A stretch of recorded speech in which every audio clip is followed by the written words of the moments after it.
So here we have the Audi A3 on a 67 plate. I'm going to start off by showing you inside the boot. We'll then hop in and run through some controls on the inside from there. As we approach the back of the car, you'll see we have reversing sensors, loads of boot space as well, along with that 60/40 split folding rear seat should you wish to increase this space further. And then you can lift this section up to reveal some carpet mats and a space saver spare wheel. Okay, now that we're inside the car, we're going to start with the dials. On the left-hand side, we have the rev counter and the coolant temperature gauge, and on the right-hand side, the speedometer and the fuel gauge.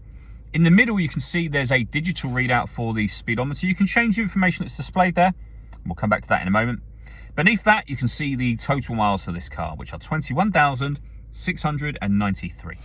So that information I mentioned above, you can have various menus there. You've got your audio menu, you've got notes, and then back round to the beginning again. If we back out to the steering wheel, these are the buttons to change that information. Beneath that, we have cruise control.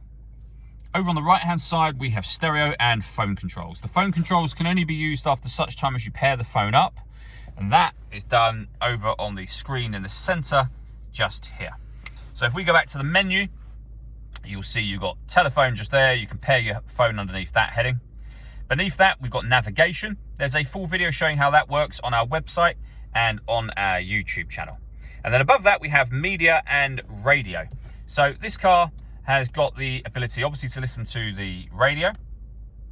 And you can see just on the screen there, we have DAB, as well as FM and AM. If you want to listen to your own music, it's that media heading that I showed you just a moment ago. And there are a few ways in which you can listen to your own music as well. And they include Bluetooth audio, auxiliary input, USB input as well, SD memory card, and a CD player. So plenty of ways to listen to your music. All the controls that I'm using to go through that screen are down here. So this dial can do virtually everything, and the buttons that are around it. You can access things like your satellite navigation instantly from this button just here. So I've pushed that up. You can push it down for phone. You've got radio and media. Pushing it up for nav will give you your navigation display, as you can see just there. Working our way down, we have these buttons here. So this one turns off the stop and start. This car is designed to cut out when it's stationary in traffic to save you fuel. The system is off when the red light shows. Working right from there, we have our hazard warning lights. We can turn off the traction control. The button next to that will lower the main screen. So if I push that button, the screen has now gone, as you can see. And that's mainly for driving at night time. If there's too much light in the car and it's distracting you, you can shut that screen down. And then drive select to the right of that will enable you to change the way in which the car drives. So you can have it in comfort, sport, for example, as well. Below that, we have dual zone climate control. So you can turn the fans on, first of all. You can adjust the passenger and driver temperature independently of one another. You can determine where you'd like the air to be diverted once it enters the car. When you're happy with those settings, that's your air conditioning on. Same button will turn it off again. Or hit auto.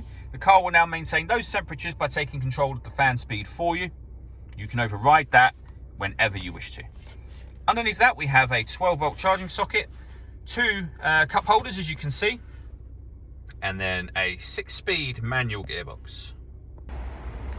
All that leaves me to say is thank you for taking the time to watch this video. If you'd like to come and see the car in person and have a test drive, please feel free to call any of our MJA sites. We'd love to hear from you soon.